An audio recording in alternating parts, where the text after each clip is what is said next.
ओह God, ये आज की रात कैसे कटेगी? कल मेरी जिंदगी का सबसे बड़ा दिन है। कल अगर आदित्य सर ने अपनी फिल्म के लिए मुझे साइन कर लिया ना, तो कसम से लाइफ बन जाएगी मेरी तो। ये काम्या है। काम्या एक मॉडल है और देखने में बहुत ही खूबसूरत है। काम्या ने अब तक यूँ तो मॉडलिंग के कई प्रोजेक्ट किए थे, लेकिन असल में वो तो हमेशा से एक हीरोइन बनना चाहती थी और अब उसे वो मौका मिल सकता था। अगले दिन काम्या बहुत अच्छे से तैयार हुई। उसने एक खूबसूरत ड्रेस पहनी जिसे उसने एक बहुत ही बड़े शोरूम से काफी महंगे दाम पर खरीदा था, और वो ड्रेस पहनकर तो काम्या और भी ज्यादा खूबसूरत दिख रही थी। काम्या के पास ज्यादा पैसे नहीं थे। फिलहाल पूरे महीने में बस 1 या 2 ही मॉडलिंग के प्रोजेक्ट उसे मिल पाते थे, जिनसे उसका गुजारा बड़ी मुश्किल से चल रहा था। लेकिन फिलहाल वो जहाँ जा रही थी, वहाँ जाने के लिए उसने कोई कंजूसी नहीं की थी। उसने फौरन एक ऑटो बुक किया और फिर उसमें बैठकर वो चल दी। कहाँ जाना मैडम? आप मुझे ग्रासिया होटल छोड़ दो। ठीक है मैडम, हम आधे घंटे में पहुँच जाएंगे। ठीक है भैया। केशव, जो कि उस ऑटो का ड्राइवर था, एक अधेड़ उम्र का आदमी था। वो चुपचाप ऑटो चलाता रहा और पीछे बैठी काम्या अपने भविष्य के सपने संजोती रही। दरअसल वो शहर के सबसे बड़े और आलीशान होटल में होने वाली पार्टी में शामिल होने जा रही थी, जहां उसकी मुलाकात मशहूर फिल्म डायरेक्टर आदित्य से होने वाली थी। आदित्य फिलहाल एक मॉडल की तलाश में था जिसे वो अपनी अपकमिंग मूवी के लिए बतौर हीरोइन साइन कर सके। काम्या को पूरा भरोसा था कि वो खुद को उस रोल के लिए साबित कर ही देगी। और फिर बस भैया, यही रोक दो। मैं आपको अंदर तक छोड़ देता हूँ मैडम जी। समझिए भैया, मैं अंदर ऑटो से नहीं जा सकती। अच्छा, कोई बात नहीं मैडम जी। काम्या जैसे ही ऑटो से उतरी और केशव को उसके पैसे देकर आगे बढ़ी, तभी अचानक उसकी ड्रेस का ब्लाउज ऑटो के एक हुक में फंस गया और काम्या के आगे बढ़ते ही वो फट भी गया।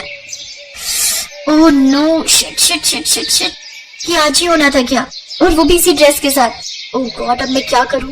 पार्टी में कैसे जाऊंगी अब मैं? अरे अब ये क्या हो गया? ओहो, माफ कीजिए मैडम जी। नहीं भैया, इसमें आपकी कोई गलती नहीं है, मैंने ही ध्यान नहीं दिया। पर अब मैं क्या करूं? भैया ऐसा कीजिए, मुझे वापस वहीं छोड़ दीजिए जहाँ से लिया था। अब इस फटी ड्रेस के साथ तो मैं नहीं जा सकती पार्टी में। मैडम जी, अगर आप बुरा न माने तो हल है मेरे पास आपकी समस्या का। है? और क्या है वो? मैडम जी, यहाँ से बस 5 मिनट की दूरी पर मेरी खोली है। वहाँ मेरी बेटी है दीक्षा।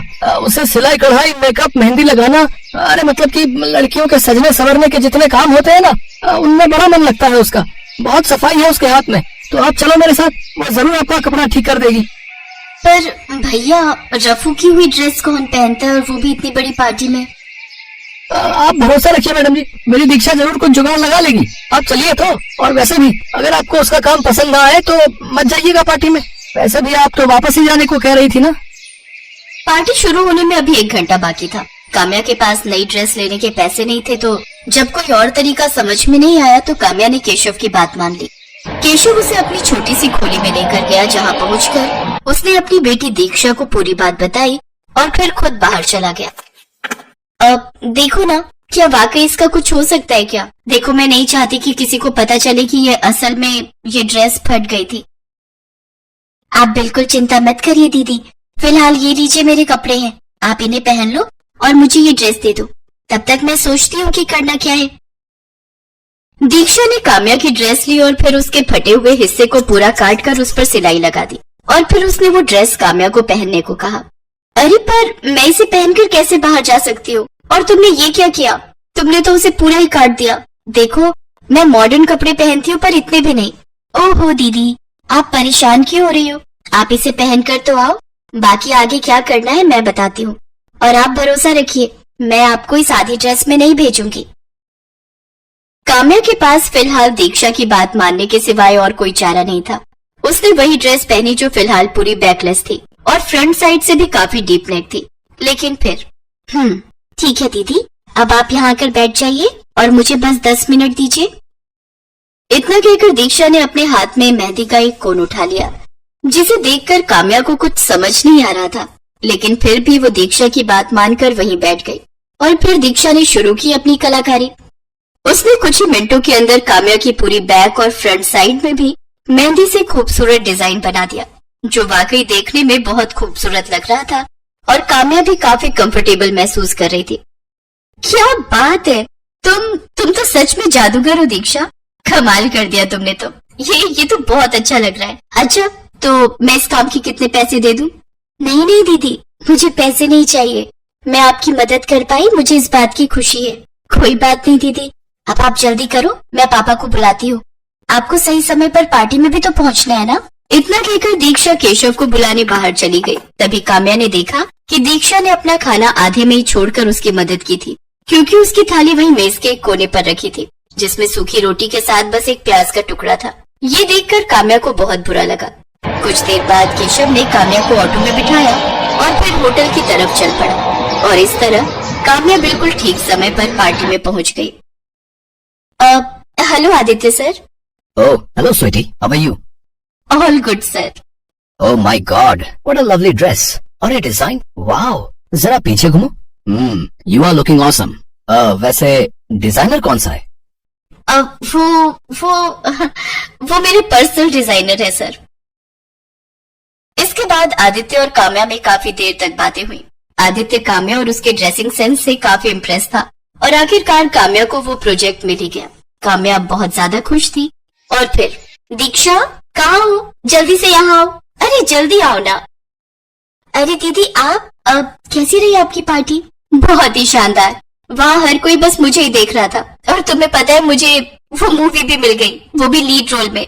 अरे वाह दीदी, बहुत बहुत बधाई आपको। शुक्रिया दीक्षा, लेकिन सच तो ये है कि अब ये सब तुम्हारी वजह से ही हो पाया है। तुमने मेरी उस फटी ड्रेस को इतना खूबसूरत और सबसे अलग बना दिया कि पूरी पार्टी की मेन अट्रैक्शन बन गई वो तो।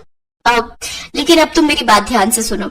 आज से तुम मेरी पर्सनल कॉस्ट्यूम डिजाइनर हो, तो अब से मैं जिस भी फंक्शन या पार्टी में जाऊंगी तुम्हें मेरी ड्रेस तैयार करूंगी।